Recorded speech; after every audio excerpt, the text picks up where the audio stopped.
아멘. 영광과 박수를 주님께 돌려주십시오. 지금 지상에 있는 동물 중에 그래도 등치가 크다는 동물은 아마 제일 큰 동물은 코끼리가 아닐까 싶습니다. 여러분, 코끼리가 무서워하는 동물이 있다고 합니다. 무엇일까요? 코끼리가 싸워서 이기지 못하는 동물이 있습니다. 아이들에게 물어보면 아마 분명 아이들은 그럴 거예요. 호랑이나 사자나 이런 동물이라고 이야기를 할 것입니다. 그런데 코끼리가 사자나 호랑이는 무서워하지 않습니다. 사자와 호랑이가 코끼리를 무서워하죠. 코끼리가 한번 밟아버리면 그 자리에서 죽어버리기 때문이죠. 그래서 맹수들은 큰 코끼리 옆에 절대로 가지 않습니다. 그런데 이 코끼리를 전혀 무서워하지 않는 동물이 있습니다. 그게 뭐냐면 쥐입니다. 쥐. 코끼리는 쥐가 나타나면 어쩔 줄 모른다고 합니다. 그래서 밟으려고 하면 쥐가 이리저리 뛰다가 코끼리 등 위에 올라가서 코끼리가 막 날뛰면 같이 날뛰면서 거기서 논다고 합니다. 그래서 쥐가 보이면 코끼리는 도망가려고 시도를 한다고 해요. 거대한 몸집을 가지고 있지만 작은 쥐 한 마리를 어떻게 못하는 것입니다. 거대한 몸이 장점이기도 하지만 작은 쥐 앞에서는 단점이 되는 것입니다. 이처럼 사람도 어떤 모습이든 완벽한 사람은 없습니다. 대부분의 사람들 보면 강점보다는 약점을 더 많이 가지고 있습니다. 그래서 사람들이 서로 경쟁을 할 때 저 사람이 무엇을 잘한다 이렇게 이야기해보다 저 사람의 약점을 들춰가지고 어떻게든지 깎아내려서 무너뜨리려고 합니다. 이게 하나님의 정신은 아닙니다. 이것은 사단의 방법이죠. 늘 세상에 익혀졌던 하나님의 사람들도 보면 남의 흠집을 보면 참지를 못합니다. 꼭 긁어내어져서 무너뜨리려고 애를 씁니다. 그런 계획을 짜요. 사람들을 보면 그 행동과 말을 보면 그 순간 말한 게 아니고 몇 시간 전에, 하루 전에 무슨 말을 어느 순간에 어떻게 해야 되겠다가 그 계획한 계획이 정확히 드러나 보입니다. 아주 악한 것이죠. 그런데 그 악한 것을 사람들은 계략이라고 생각하고 똑똑하다고 생각하고 지혜롭다고 생각할 때가 많습니다. 그렇게 자기를 무너뜨리고 남도 무너뜨리고 세상을 무너뜨리면서 살아가는 것입니다. 그런데 하나님은 그렇지 않으십니다. 성경의 인물들을 보면 대부분 강점을 가지고 있는 사람들보다 단점을 가지고 있는 사람들이 되게 많습니다. 하나님은 그 사람들에게 가가지고 단점을 들추지 않습니다. 아브라함이 문제를 일으켰을 때 왜 문제 일으켰냐 보다는 아브라함이 문제 일으키는 곳곳마다 하나님은 따라다니면서 뒤처리를 해주십니다. 정말 위대한 신앙인들을 보면 앞에서 뭔가를 흠집내고 무엇이 잘못됐다고 이야기하고 무엇을 고쳐야 된다고 이야기하는 사람들은 위대한 지도자들이 없습니다. 교회에서도 역사에 남은 지도자들을 보면 어떤 사람들이냐? 아무도 보이지 않는 곳에 그 문제를 해결해주고 그 문제를 감춰주고 그 문제를 모든 사람들이 보기에 아름답게 바꿔갔던 사람들이 위대한 지도자였습니다. 오늘 성경에도 보면 하나님은 이 사사기의 사람들을 보면 문제가 심각한 사람들입니다. 특별히 하나님이 일꾼으로 세운 사사들을 보면 강점보다 약점이 많고 장점보다 단점이 많은 사람들입니다. 그런데 그들을 하나님의 손에 잡히게 만들어서 하나님의 지팡이처럼 변화시키고 하나님의 사람으로 바꿈을 통해 그 누구도 감당할 수 없는 사람들로 바꿔가는 것을 볼 수가 있습니다. 성도들은 특별히 하나님 손에 잡혀서 살아야 합니다. 여러분, 세상 사람들을 의지하고 세상 사람 손에 잡히면 결국 죽게 됩니다.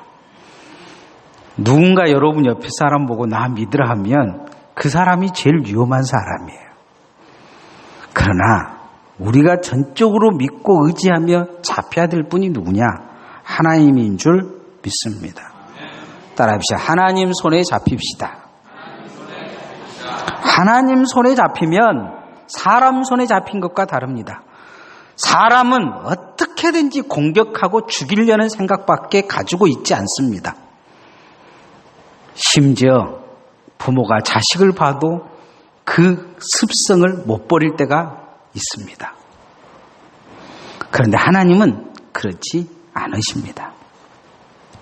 오늘 성경에 보면 껍데기 신앙으로 볼 수 있는 사람이 나옵니다. 누구냐? 기드온입니다. 아주 큰 단점을 가지고 있는데 이 기드온은 겁쟁이라는 거예요. 어느 정도 겁쟁이냐? 오늘 성경에 보면 그 모습을 볼 수가 있습니다.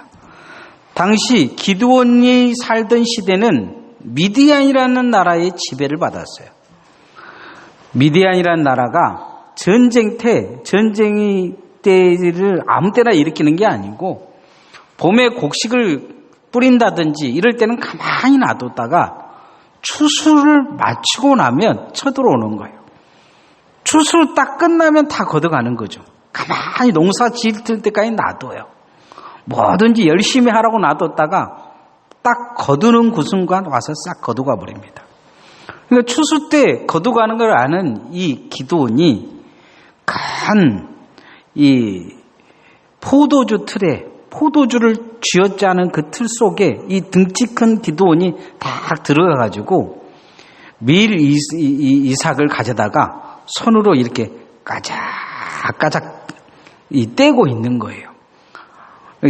그것도 그냥 뗄겠습니까? 떼다가 한번 이렇게 밖으로 쏙 내다보면서 이 미디안 사람들이 오는가 안 오는가 누가 본가 안 본가 눈치 보면서 그 등치 큰 사람이 손가락으로 밀 이삭을 이렇게 훑고 있는 그런 상황을 상상해 보십시오. 그런데 갑자기 누가 탁 나타나서 한마디 하는 것입니다.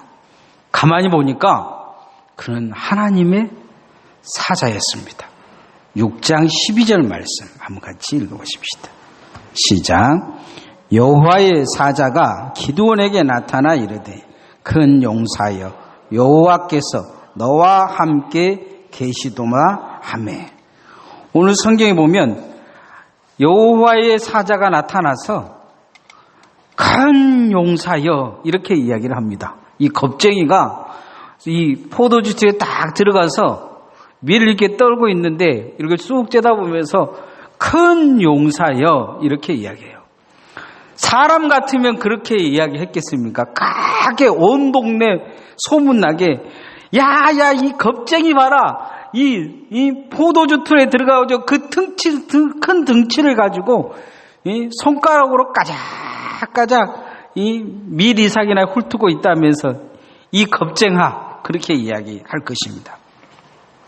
그런데 하나님은 겁쟁이라고 말씀하시지 않냐고 큰 용사여 이렇게 이야기하십니다. 오늘의 그 모습을 보면 겁쟁이지만 하나님의 손에 잡힌 기드온의 내일을 하나님은 보고 계신 것입니다.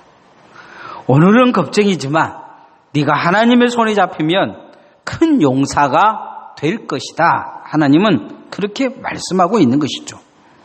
하나님의 큰 용사로 쓰임받는 기드온의 모습을 봅니다. 기드온은 내일의 모습으로 새롭게 나타나는데 기드온은 큰 용사임이 틀림없습니다. 그럼 옆 사람을 한번 봐보십시다. 보고 우리도 한번 이야기해 봅시다. 속으로 겁재가 그러지 말고, 예? 큰 용사여. 한번 시작. 예. 하나님은 내일을 바라보고 계시죠. 어떤 내일을 바라보고 계시냐? 하나님의 손에 잡힌 기드온을 바라보고 계신 것입니다. 하나님은 그런 분이십니다. 인생에 누구에게 잡혀야 될 것이냐? 사람들은 자기에게 사람을 잡아놓으려고 애를 씁니다. 그래서 말도 험하게 하고 액션을 취하기도 하고, 그런데 정작 하나님의 사람들이 잡혀야 될 사람들이 누구냐? 하나님입니다. 하나님의 손에 잡혀야 합니다. 하나님은 우리의 약점을 다 알고 계십니다.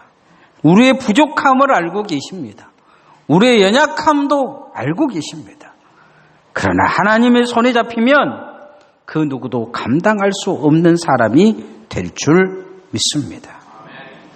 하나님은 기드온을 오늘 큰 용사여 부르신 것은 내가 하나님의 손에 잡힐 사람이다, 이렇게 말씀하신 거죠. 네가 하나님의 손에만 잡히면 큰 용사가 될 것이다, 이렇게 말씀하십니다. 우리는 하나님의 손에 잡히기 위해 내 자신을 주님 앞에 내어놓아야 합니다. 주님, 제가 여기 있습니다. 제가 주님께 잡히기를 원합니다. 이렇게 고백할 수 있어야 될 줄 믿습니다. 따라합시다. 제가 여기 있습니다. 남유다 우시아 왕 시대에 한 청년이 있었습니다. 그는 왕을 너무 존경했어요.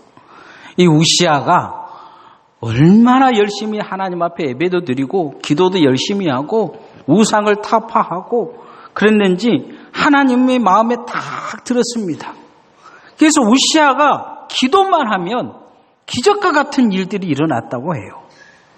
성경에 아주 기이한 일들이 많이 일어났다, 이렇게 이야기합니다.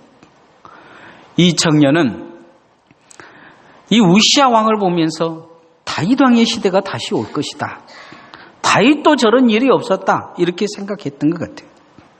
그런데 그렇게 존경했던 이 왕이 어느 날 교만해져 가지고 제사장만 들어갈 수 있는 성소에 들어가겠다는 거예요. 거기에 가가지고 분향하겠다는 거죠. 제사장들이 말리는데 군사들을 동원해다 가지고 강제로 들어가게 됩니다. 들어가서 분향을 하려고 하는 순간 문둥병이 걸려버려요. 그러자 제사장들이 쫓아냅니다. 그리고 골방에 갇히게 돼요. 왕 역할을 못하고 아들에게 왕위를 넘깁니다. 그 시대의 백성들은 그런 생각을 했을 것 같아요. 한 번 실수한 것인데 하나님께 회개하면 또 하나님이 용서해 주시겠지, 그런 생각을 했던 것 같아요. 이 고집쟁이 우시아 회개하지 않고 하나님은 또 용서하지 않아서 결국 골방에서 죽게 됩니다. 엄청난 기대가 있었던 이 청년, 하나님 앞에 불평불만을 늘어놓기 시작합니다. 어떻게 이럴 수가 있냐는 거예요, 하나님이. 그래서 하나님이 좀 고쳐가지고 그 위대한 왕, 믿음 좋은 왕 세워서 나라를 강건하게 하든지, 이제 우리는 미래가 없다, 막 이런 이야기를 털어놓습니다. 곳곳에서 그렇게 털어놓는 이 청년 앞에 어느 날 하나님이 나타나셔가지고 숯불을 가지고 그 입을 지져버립니다. 그러면서 한마디 하셔요. 네 헛소리 하지만 내가 용서해 주겠다, 그렇게 이야기하십니다. 그러면서 이 악한 시대, 네 말대로 어두운 이 시대를 위해 누가 나를 위해서 갈 것인가 묻습니다. 네 말이 옳다, 정말 네 불평불만이 옳다, 이 시대를 누가 나를 위해 갈 거냐 묻습니다. 그럴 때 이 청년이 그렇게 고백합니다. 주님, 제가 가겠습니다. 주님, 제가 여기 있습니다. 이 청년이 누구냐? 이사야 선지자입니다. 이 설교 내용은 이사야 1장에서 6장까지의 내용입니다. 기드온이에게 하나님이 나타나서 큰 용사여 이렇게 이야기하는데 기드온이 대뜸대듭니다. 무슨 너무 큰 용사냐는 거죠. 그러면서 입에서 지금까지 가슴속에 가졌던 불만을 콱 터뜨리는데 이런 이야기가 나옵니다. 하나님이 계시다면 6장 13절에 그런 이야기를 해요. 하나님이 계시다면, 우리 조상들에게 역사하신 하나님이 계셨다면 애굽에게 올라온 것이 정말 우리가 이렇게 이방인의 손에 잡혀 살아야 되겠습니까? 이런 이야기를 해요. 막 불평불만을 털어놓은 거죠. 그럴 때 하나님의 종이 말씀하십니다. 6장 14절 말씀 같이 읽어보십시다. 시작. 여호와께서 그를 향하여 이르시되 너는 가서 이 너의 힘으로 이스라엘을 미디안의 손에서 구원하라. 내가 너를 보낸 것이 아니냐 하시니. 너는 뭐하냐 물어보시는 거죠. 너는 뭐하냐. 그래, 그렇게 불평불만하는 너는 뭐하고 있느냐. 하나님은 이럴 수 없다 이렇게 이야기하는, 그렇게 말하는 너는 누구냐 이야기를 하는 거죠. 내가 너를 보냈다 이렇게 이야기를 하시는 거예요. 하나님이 있니 없니 이야기한 게 아니고 내가 너를 보냈다 이렇게 말씀하신 거죠. 불평불만하는 그 시대에 너를 보냈다. 너는 누구냐 물으신 거죠. 너는 왜 하나님의 도움을 구하지 않느냐? 너의 존재는 과연 무엇이냐? 너가 이 땅에 있어야 될 이유가 무엇이냐? 이것을 묻고 계신 것입니다. 오늘 하나님도 우리에게 그렇게 물어보실 것입니다. 너는 누구냐? 너는 뭐하냐? 도대체 너는 누구냐? 이렇게 물으실 것입니다. 내가 너를 보냈는데 너는 거기에서 무엇을 했느냐? 너를 섬김과 나눔의 교회에 내가 보냈는데 너는 섬김과 나눔의 교회에 다니면서 도대체 무엇을 했느냐? 너는 무엇하고 있느냐? 네 불평과 불만은 과연 무엇이냐? 누구에게 하는 것이냐? 물으시고 계시는 것이죠. 하나님이 오늘 우리를 이곳에 보내신 것을 잊어버리면 안 될 줄 믿습니다. 하나님은 이 기도원에게 주님, 제가 여기 있습니다 고백하기를 원하고 계십니다. 오늘 우리가 있는 자리에서 주님, 제가 여기 있습니다 고백할 수 있어야 될 줄 믿습니다. 날마다의 삶에 보면 불평할 것이 많습니다. 불편한 것도 많습니다. 목사인 저도 보면 불만이 없는 건 아니에요. 불평이 없는 건 아닙니다. 그러나 제가 불평하고 불만하면 주의 종이 아니다는 결론이 나올 것 같아서 불평불만하지 않습니다. 내가 있는 곳이 주님의 일할 곳이요, 내가 주님의 종이라는 생각에 내가 해야 될 일도 하고 하지 말아야 될, 안 해도 되는 일들을 할 때가 있습니다. 교회들은 가끔 그렇게 이야기해요. 목사님 왜 그런 것까지 하십니까? 그런데 그것을 안 해도 된다는 생각을 할 순간 가끔은 그 생각을 합니다. 내가 있어야 될 곳이 어디냐? 불평할 수 있습니다. 불만을 털어놓을 수도 있어요. 그런데 불평과 불만을 듣고 살아야 될 위치에 사는 주의 종이에 주님, 제가 여기 있습니다 고백하고 사는 것입니다. 우리가 신앙생활에서 정말 필요한 것 중에 한 가지는 뭐냐? 내가 왜 여기 있는지를 정확히 알고 자기 역할을 제대로 하는 것입니다. 주님이 여러분을 부르시는 그 자리에 제 역할을 하는 성도들 되어지시기를 소원합니다. 그게 진정 내가 하나님 앞에 고백해야 될 고백일 것입니다. 그 고백이 있으면 하나님의 능력을 입은 한 사람이 되어서 하나님의 일을 할 수 있습니다. 따라합시다. 하나님의 능력을 구하는 한 사람이 됩시다. 기드온에게 지금 하나님이 요구하신 것이 뭐냐? 하나님의 능력을 구하는 한 사람, 하나님을 절대적으로 의지하는 한 사람, 하나님 바라보는 그런 한 사람이 되기를 원하고 계십니다. 이스라엘의 중동 50개 국가와 싸워서 이겼던 6.1 전쟁이 있습니다. 당시 이스라엘 군 사령관이었던 모세 대한 장군이 세계가 깜짝 놀랄 선언을 합니다. 100배나 넘는 인구 아람 연맹을 싸워서 이길 무기가 있다는 거예요. 세계 언론은 주목했습니다. 핵무기를 만들었느냐? 수소폭탄을 만들었느냐? 이스라엘이 그런 능력이 있느냐? 그랬는데 이 다얀 장군이 우리에게 승리하게 신병기가 있는데 시편 121편이라고 이렇게 읽었습니다. 내가 산을 향하여 눈을 들리라. 나의 도움이 어디서 올꼬? 나의 도움이 천지를 지으신 여호와께로소로다. 이 고백을 한 것입니다.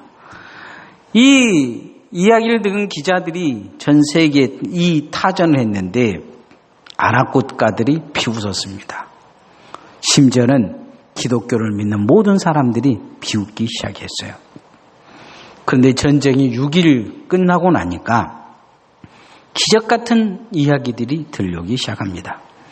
시나이 반도에는 당시 탱크와 비행기를 경추할 수 있는 이집트의 지대공 미사일과 레이더 유도 장치가 가득했습니다. 또 대항할 수 있는 탱크들이 철통 방어를 하고 있었어요.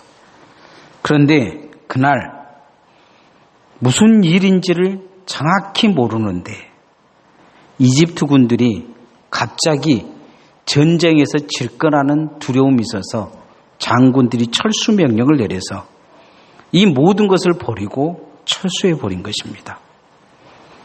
방어할 수 있는 힘을 가지고 있는데 포기해 버린 것이죠. 또 그런 일이 있었는데 이스라엘의 한 병사가 낙오해서 사막을 헤매는데 언덕을 넘어가니까 이집트 병사들이 가득히 있는 거예요. 그래서 어차피 죽을 거 가서 항복이나 하자고 가까이 다가갔는데 갑자기 수천 명의 이집트 군사들이 총을 내려놓고 손을 든 것입니다. 항복을 한 거예요. 한 사람 앞에. 그것도 항복하러 온 사람한테. 그러고는 잡혀서 이 병사 한 사람에게 잡혀가지고 수천 명의 이집트 군들이 포로가 된 것입니다. 나중에 이제 신기하니까 그 이집트 장교를 하나 불렀다가 신문을 했는데 깜짝 놀랄 이야기가 나온 것입니다. 이 이스라엘 병사 뒤에 수천 명의 병사들이 총을 겨누고 이집트 군들을 포위하고 있었다는 거예요. 그래서 이집트 군들은 항복할 수밖에 없었다고 합니다. 그들은 착각하기를 이 병사 한 명 뒤에는 어마어마한 군대가 둘러싸고 있었다는 생각에 결국은 항복하고 잡혀왔다는 거예요. 북쪽의 천의 요성 골란고원을 지키던 시리아 군사들도 갑자기 이상한 소문을 듣기 시작합니다.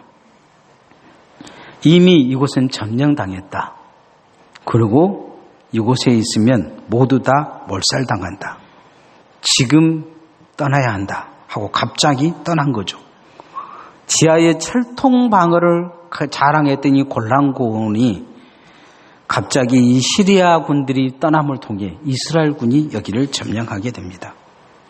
6일 동안 전쟁이 일어나는 곳곳에서 이런 일들이 일어났다고 합니다.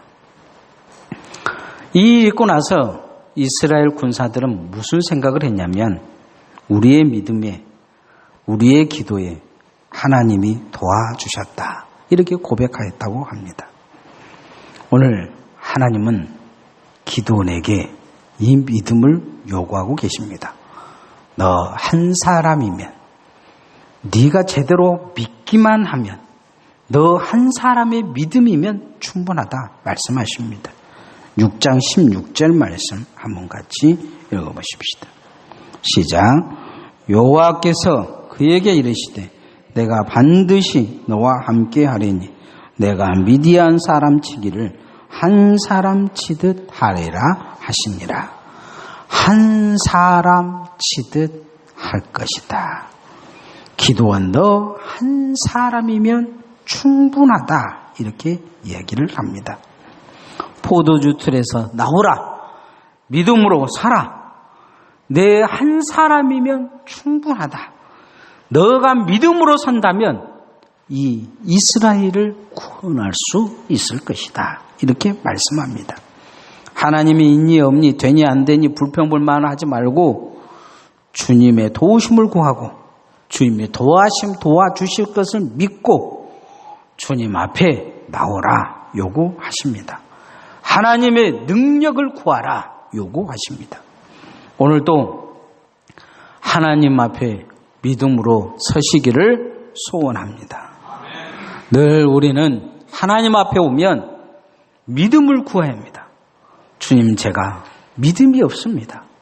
주님, 믿음 없음을 도와주옵소서. 그러게 주님 앞에 믿음을 구하고 주님 바라볼 수 있는 성도들 되어지시기를 소원합니다. 사람은 늘 약점만을 쳐다보면서 사람은 그 약점을 가지고 사람을 무너뜨리려고 애를 씁니다. 그러나 하나님은 그렇지 않으십니다. 하나님은 우리의 약점을 강점으로 바꿀 수 있는 분이십니다. 나의 연약함을 강점으로 바꾸실 수 있는 분입니다. 사람은 그 누구도 사람을 바로 세워주고 도와줄 수 있는 힘이 한계가 있습니다. 그러나 하나님은 그렇지 않으십니다. 하나님은 우리의 약점을 들추져내지 않으십니다. 하나님은 우리의 약점을 공격하지 않으십니다. 하나님은 그 약점을 더 강하게 하시고 더 그 약점을 통해서 하나님의 큰 능력을 나타내시고자 하십니다. 내가 하나님 앞에 믿음으로 나아가면 주님 손에 잡힐 수 있습니다.